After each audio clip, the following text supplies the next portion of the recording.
नमस्कार। एक बार फिर आपका स्वागत है द करंट अफेयर शो में, जहां पर आपको देखने, पढ़ने और समझने को मिलेंगे कल के सारे exam related important current affair के क्वेश्चन। तो बिना किसी की देरी के शुरू करते हैं 4 मई 2023 के करंट अफेयर के सारे क्वेश्चंस। अगर आप चैनल पर नए हैं तो प्लीज़ सब्सक्राइब कीजिए। आपका कोई क्वेश्चन, कोई क्वेरी हो तो प्लीज़ उसको कमेंट बॉक्स में नीचे लिखिए। तो चलिए इसी के साथ चलते हैं अपने पहले क्वेश्चन, जो कि है who has been appointed as the new president of World Bank. तो हाल ही में अजय बंगा, इनको आप देख सकते हैं पिक्चर में, इनको नया प्रेसिडेंट बनाया गया है वर्ल्ड बैंक का। इससे पहले डेविड मालापास की ये जगह लेंगे। कब से लेंगे? जून 2023, 1 जून 2023 से ये अपना ये कार्यभार संभालेंगे। इससे पहले ये सीईओ थे मास्टर कार्ड कंपनी के, उस सीईओ थे मास्टर कार्ड कंपनी में। अब ये इनका जो 25 सदस्य जो वर्ल्ड बैंक के, उन्होंने इनकी नियुक्ति की है as a president of World Bank. तो अब एक बार फिर हम थोड़ा पढ़ लेते हैं कि वर्ल्ड बैंक और आईएमएफ में क्या अंतर होता है। वर्ल्ड बैंक वर्सेस आईएमएफ, इसमें अंतर क्या होता है? हमने काफ़ी नाम सुना है कि वर्ल्ड बैंक और आईएमएफ, तो एक बार पढ़ लेते हैं। इन दोनों का हेडक्वार्टर जो आपको मिलेगा वो वॉशिंगटन डीसी में मिलेगा। वॉशिंगटन डीसी में इसका हेडक्वार्टर मिलेगा। तो शुरुआत हुई थी 1945, जहाँ पर एक एग्रीमेंट साइन किया गया, ब्रेटन वुड्स एग्रीमेंट। इस एग्रीमेंट के तहत आईएमएफ और वर्ल्ड बैंक की स्थापना हुई। कहाँ पर? वॉशिंगटन डीसी में। अब वर्ल्ड बैंक और आईएमएफ का कार्य देख लेते हैं। ये कार्य क्या होता है इनका? वर्ल्ड बैंक कैसे काम करता है, किस मुद्दों पर काम करता है, और आईएमएफ कैसे काम करता है। तो इनके डिफरेंस जो है, आपको केवल पर्पस और फंक्शन में इनके डिफरेंस मिलेंगे। जैसे पर्पस और फंक्शन आप जो वर्ल्ड बैंक है वो प्रोवाइड करता है सपोर्ट टू डेवलपिंग कंट्रीज, जितने भी जो डेवलपिंग और अंडर डेवलप्ड कंट्रीज़ हैं, और पॉवर्टी रिडक्शन में ये जो है उनको फिनेंशियली हेल्प करता है। और वर्ल्ड बैंक और आईएमएफ वहीं पर ये काम करता है, स्टेबलाइज करता है ये मॉनेटरी सिस्टम पूरे वर्ल्ड का। जैसे आप मान लीजिए मनी एक्सचेंज, ये सब जो है स्टेबलाइज करने में हेल्प करता है, स्टेबलाइज करता है ऑल ओवर द वर्ल्ड। जैसे आप कह सकते हैं कि financial stability in the world, पूरे वर्ल्ड में फिनेंशियल स्टेबिलिटी जो है एक बनाने की कोशिश करता है या उसको मेंटेन करने की कोशिश करता है। और वैसे ही वर्ल्ड बैंक जो है ये लॉन्ग टर्म इकोनॉमिक्स पर ज़्यादा ध्यान देता है। जैसे डेवलपमेंट के लिए आपने सुना होगा कि वर्ल्ड बैंक ने डेवलपमेंट के लिए इतना पैसा जो है वो दिया, और पॉवर्टी रिडक्शन के लिए जो भी है अंडर डेवलपिंग कंट्रीज़ हैं उनके इकोनॉमी को बढ़ाने के लिए ये जो वर्ल्ड बैंक ये जो है हेल्प करता है। इसमें देखिए वर्ल्ड बैंक के जो है 189 फिलहाल में सदस्य हैं। और वर्ल्ड बैंक कैसे काम करता है, ये कुछ जो देश होते हैं 189 जो देश हैं, इनकी हिस्सेदारी होती है वर्ल्ड बैंक की। जैसे फ़िलहाल जो है यूएसए की सबसे ज़्यादा 16% के लगभग इसकी जो है वो हिस्सेदारी है वर्ल्ड बैंक में। उसके बाद आ जाते हैं जापान, जिसकी हिस्सेदारी है 7%। उसके बाद आते हैं जर्मनी, उसके बाद जिसकी 4.49% जो है हिस्सेदारी है वर्ल्ड बैंक है। उसके हिसाब से ये हिस्सेदारी होती है वर्ल्ड बैंक में। तो चल इसी के साथ चलते हैं अपने नेक्स्ट क्वेश्चन पर, जो कि India's first under water sea tunnel is being built in which state. तो इसका आंसर हो जाएगा महाराष्ट्र। देखिए बीएमसी की एक परियोजना है जिसका नाम मुंबई तटीय सड़क परियोजना। इस परियोजना के अंतर्गत मुंबई बीएमसी जो है वो गिरगांव से लेकर बांद्रावली तक जो है एक सड़क या एक हाईवे का निर्माण कर रही है, जो कि 10.58 किलोमीटर की ये जो है सड़क है। उसके बीच एक टनल है। उस टनल का निर्माण जो है वो सी के अंदर किया जा रहा है। वो टनल कहाँ से कहाँ तक होगी? वो गिरगांव से लेकर मैरीन ड्राइव से लेकर कहाँ तक होगी? बीच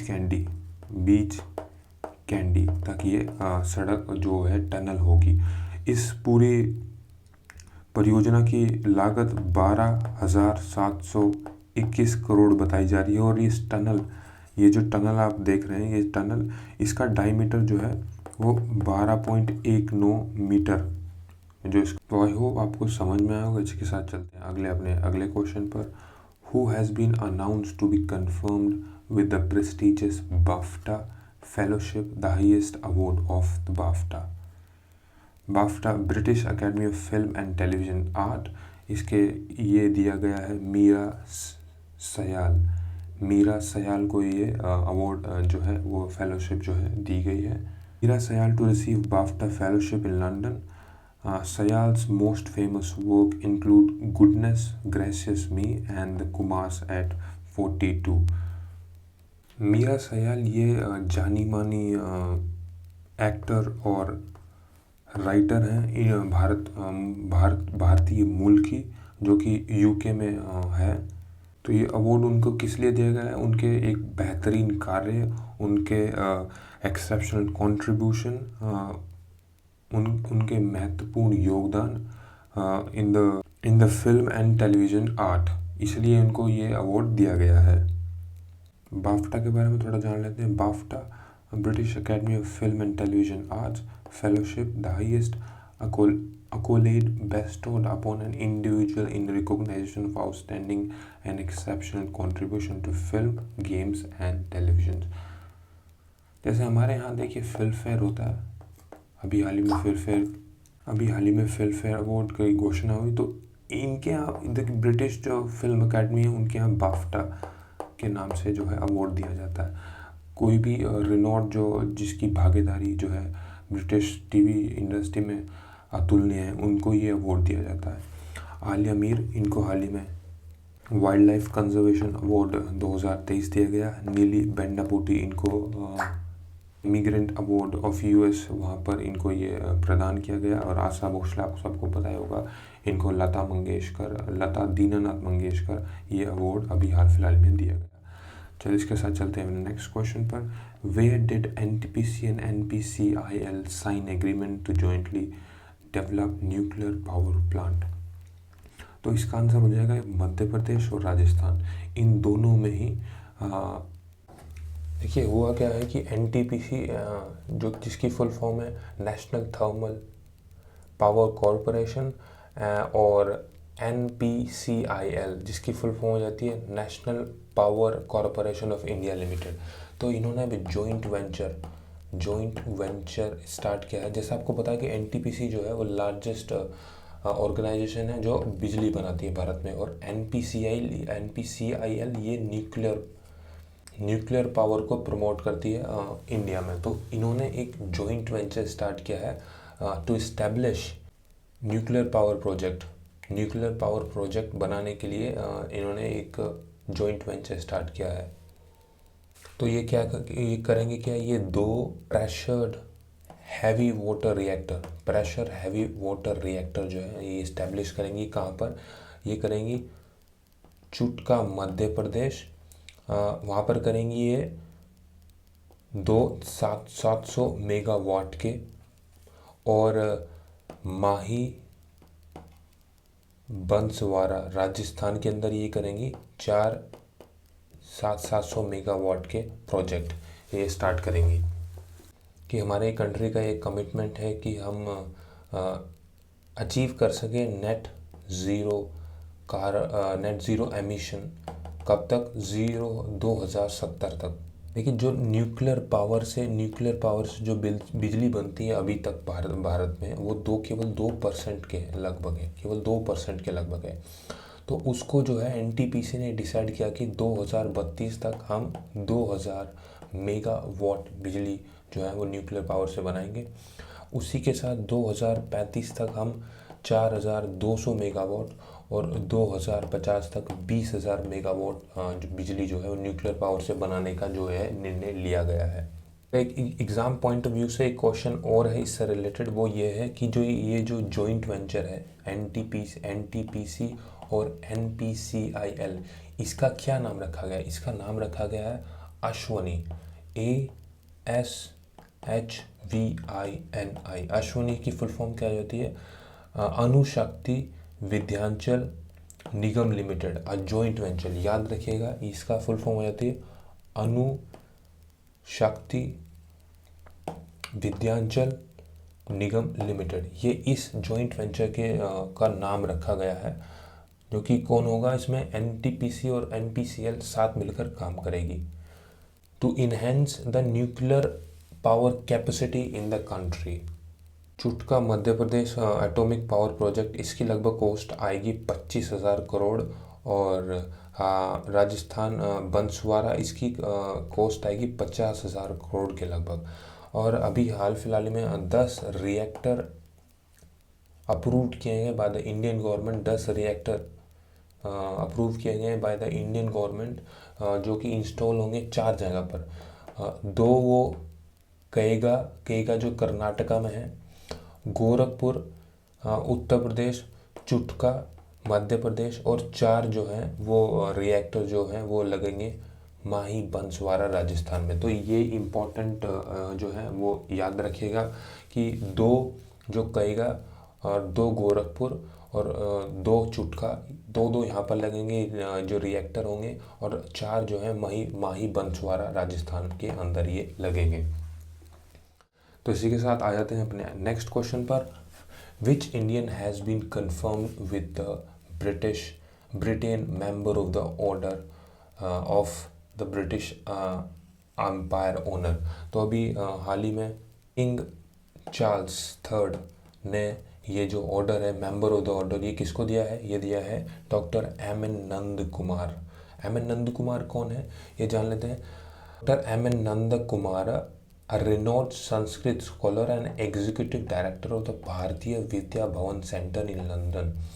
लंदन में भारतीय विद्या भवन एक संस्कृत स्कॉलर है। कौन है? Doctor M N. नंद कुमार। उनको यह अवार्ड दिया गया है for his contribution in Indian classical art in Britain. इन्होंने जो कार्य किए हैं इंडियन क्लासिकल आर्ट्स को फैलाने के लिए, उसके डेवलपमेंट के लिए, तो उसके लिए इनको ये अवार्ड दिया गया है। बेसिकली ये कर्नाटका से हैं, कर्नाटका में इनका जन्म हुआ था, और ये एक संस्कृत स्कॉलर हैं। इन्होंने ज्वाइन किया था भारतीय विद्या भवन केंद्र, एज ए संस्कृत टीचर इन्होंने ज्वाइन किया था। और ये एग्जीक्यूटिव डायरेक्टर भी हैं सिंस 1995 वहाँ के। और ये जो अवार्ड है मेंबर ऑफ द ऑर्डर, ये अवार्ड दिया जाता है फॉरेन नेशनल्स को दिया जाता है for their service in public life, इसलिए उनको ये अवार्ड दिया जाता है। तो इस बार ये अवार्ड दिया गया डॉक्टर एम.एन. नंद कुमार को, तो याद रखिएगा, इंपॉर्टेंट है। इसी के साथ चलते हैं अपने नेक्स्ट पर। Where the country's first cable stayed rail bridge has been completed. तो इसका आंसर हो जाएगा जम्मू एंड कश्मीर। देखिए, अभी हमारे रेलवे मंत्री अश्विनी वैष्णव जी ने एक टाइम लैप्स वीडियो जो है शेयर किया। उसमें दिखाया गया कैसे इस ब्रिज, जो कि जिसका नाम है अंजी खंड ब्रिज, ये कहाँ पर बनाया गया? ये बनाया गया रिसाई डिस्ट्रिक्ट जम्मू कश्मीर के। ये ब्रिज किस प्रोजेक्ट का पार्ट है? ये ब्रिज पार्ट है उधमपुर श्रीनगर बारामूला रेलवे प्रोजेक्ट का है। ये केबल टिका हुआ है 96 केबल से। 96 केबल, ये आप देख सकते हैं, ये 96 केबल। इस केबल की लंबाई लगभग 653 किलोमीटर के लगभग है। ये लिंक करेगा टर्मिनल T2 और टर्मिनल T3, जो कि है कटरा और बेनिहाल सेक्शन के बीच ये एक पुल जो है वो बनाया गया है। आप देख रहे हैं ये 331 मीटर इसकी हाइट है। ये जो ज़मीन से रिवर बेड से लेकर इसकी जो हाइट है वो 331 मीटर है। और 193 जो है मीटर ये केबल ऊंचाई है इस ब्रिज की। फाउंडेशन से लेकर 193 ऊपर तक ये ब्रिज है। तो इसी के साथ चलते हैं नेक्स्ट क्वेश्चन पर। Recently who won Leipzig book prize, तो इसका आंसर हो जाएगा मारिया स्टेपनोवा। इन्होंने देखिए जर्मनी में एक मेला लगता है, एक फेयर लगता है जिसका नाम है लेप्सिंग बुक फेयर, तो उसी के अंतर्गत ये बुक प्राइज़ दिया जाता है। तो इन्होंने इस बार किसने जीता, ये मारिया स्टेपनोवा। इनके वॉल्यूम ऑफ पोइट्री जो है, वॉल्यूम ऑफ कई सारी पोइट्री हैं इनकी। गर्ल्स, उसमें से एक है गर्ल्स विदाउट क्लोथ्स, उसके लिए इन्होंने ये पुरस्कार जीता है। और ये जो है बुकर प्राइज़ 2021 के लिए भी जो है वो नॉमिनेट हुई थी कि अपनी book in memory of memory के लिए, जो कि सोवियत के कोलैप्स पर ये एक बुक थी। सोवियत कैसे कोलैप्स हुआ उस पर ये बहुत ही ज़्यादा फेमस बुक थी, और ये काफ़ी चर्चा में भी रहती है क्योंकि जो रशिया है उनको ये काफ़ी, रशिया जो उनकी पॉलिसीज़ हैं या वहाँ के जो प्राइम मिनिस्टर या प्रेसिडेंट है उनको काफ़ी क्रिटिसाइज़ करती रहती हैं, तो ये उसमें उनके लिए भी ये चर्चा में बनी रहती हैं। सिंह जो बुक प्राइज़ है ये काफ़ी प्रेस्टिजियस एक लिटरेसी अवार्ड है इन यूरोप में एक काफ़ी प्रसिद्ध जो है ये अवार्ड है, ये माना जाता है। इसी के साथ चलते हैं अपने नेक्स्ट पर। ये हेडलाइन, कुछ हेडलाइन हैं। Swastik Raj and Chirag Shetty won historic double gold medal in Asia championship held at Dubai. अभी दुबई में हाल फिलहाल में एशियन चैम्पियनशिप हुआ जहाँ पर हमारे डबल डुओ सात्विक सिराज और चिराग शेट्टी ने इन्होंने गोल्ड दिलाया, तो ये भारत के लिए एक बहुत गर्व की बात है। Bihan Mela celebrated by the Kon tribe in Odisha के कोन ट्राइब जो है वो मेला सेलिब्रेट किया उन्होंने। कौन सा मेला है, बिहान मेला। कौन सी ट्राइब है, कोन ट्राइब, तो याद रखिएगा। लूसा ब्रीसेल विंस वर्ल्ड स्नूकर चैंपियनशिप 2023 का वर्ल्ड स्नूकर चैंपियनशिप किसने जीता, लूका ब्रीसेल, याद रखिएगा, इंपॉर्टेंट है। वर्ल्ड प्रेस फ्रीडम डे, ये हम हर साल मनाते हैं 3 मई को। World press freedom day is also known as World Press Day. It is announced by the United Nations General Assembly on May 3rd to spread awareness about the importance of freedom of the press in functioning the information provided and its significance, and to awaken the government of its duty to uphold and respect the right of freedom of expression. दिन हम क्यों मनाते हैं, ये दिन हम मनाते हैं to realise the importance of press in any country. किसी भी देश में प्रेस की इम्पोर्टेंस क्या होता है, ये जो प्रेस का काम क्या होता है, जो भी गवर्नमेंट के जो काम है, जैसा आप सबने लोगों को पता ही होगा कि जो गवर्नमेंट के जो काम है उनको क्रिटिसाइज करना, गवर्नमेंट को उनकी ड्यूटी याद दिलाना, अगर वो कुछ गलत कर रही हो तो उसके बारे में आवाज़ उठाना, उसके बारे में लोगों को जागरूक करना। क्योंकि डेमोक्रेसी में सबसे ये एक इम्पॉर्टेंट पिलर है, जैसे कि हम बोलते हैं कि 3 पिलर होते हैं डेमोक्रेसी में, होता है लेजिस्लेटिव, दूसरा एग्जीक्यूटिव, तीसरा जुडिशरी, और उसी के साथ साथ चौथा होता है जिसको बोलते हैं हम प्रेस। तो उसकी फ्रीडम काफ़ी ज़्यादा इम्पॉर्टेंट है। किसी भी देश की गवर्नमेंट कैसे काम कर रही है, लोगों तक कैसे उसको पहुंचाना, वो एक प्रेस का काम होता है। आपको पता है कि हमारे भारत का जो कॉन्स्टिट्यूशन है उसमें एक आर्टिकल है, में फंडामेंटल राइट्स के अंदर जो है फ्रीडम, राइट टू फ्रीडम, उसके अंदर है राइट टू फ्रीडम। तो राइट टू फ्रीडम क्या है, वो जो है आर्टिकल 19 आप आर्टिकल 19 के अंदर आपको राइट है to freedom of speech and expression. Article 19 के अंदर कितने आते हैं, 6 सब आर्टिकल आते हैं, जिसमें से एक है right to freedom of speech and expression. उसके बाद ये 19(1) क्या आता है, 19(2) का right to assemble peacefully without arms. Article 19(3) के अंदर आता है राइट टू फॉर्म एसोसिएशन और यूनियन और कॉरपोरेटिव सोसाइटीज़। एंड 19(4) के अंदर आता है right to move freely throughout the territory of India 1905 के अंदर आता है right to reside and settle in any part of the country, और 1906 के अंदर आता है right to practise any profession और एनी ऑक्यूपेशन और ट्रेड और बिजनेस। वैसे फ्रीडम जो है 1901 right to freedom of speech and expression, ये काफ़ी ज़रूरी है। ये फ्रीडम किसी भी पर्टिकुलर जन के लिए या प्रेस के लिए, उसकी फ्रीडम के लिए, ताकि वो जो है अपनी आवाज़ जो है वो उठा सके।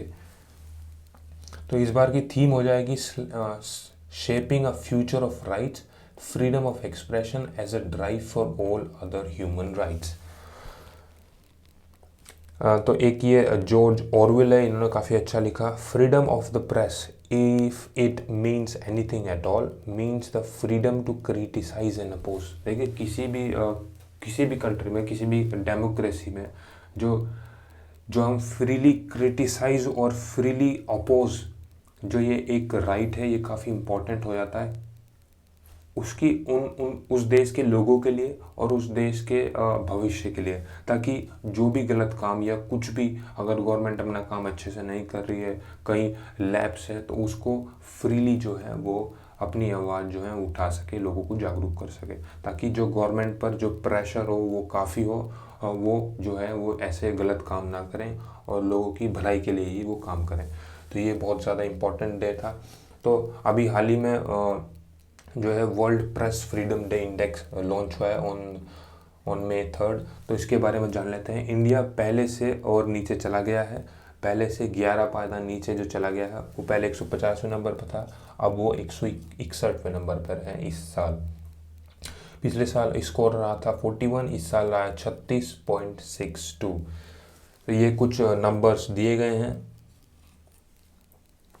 पहले नंबर पर इसी के साथ नॉर्वे, आयरलैंड और डेनमार्क, और लास्ट पर नॉर्थ कोरिया, चाइना और वियतनाम। ये वर्ल्ड प्रेस फ्रीडम इंडेक्स की रिपोर्ट है। तो इंडिया को रखा गया है किस कैटेगरी में? इंडिया को रखा गया है वेरी सीरियस सिचुएशन में, क्योंकि यहाँ पर जो बताया गया कि जो प्रेस है वो काफ़ी सप्रेस है, उसको काफ़ी दबाया जा रहा है। तो ये देखिए इंडेक्स तो आते रहते हैं, ये हम सब, आपको रियलिटी पता ही है कि क्या है क्या नहीं। तो आई होप, आशा करता हूँ आप सबको ये लेक्चर अच्छा लगा होगा, इन्फॉर्मेटिव लगा होगा, आपको चीज़ें कुछ सीखने को मिली होगी, कुछ आगे बढ़ने को मिली होगी। तो इसी के साथ खुश रहिए, मुस्कुराते रहिए, स्वस्थ रहिए, अपना ध्यान रखिए। जय हिंद, जय भारत।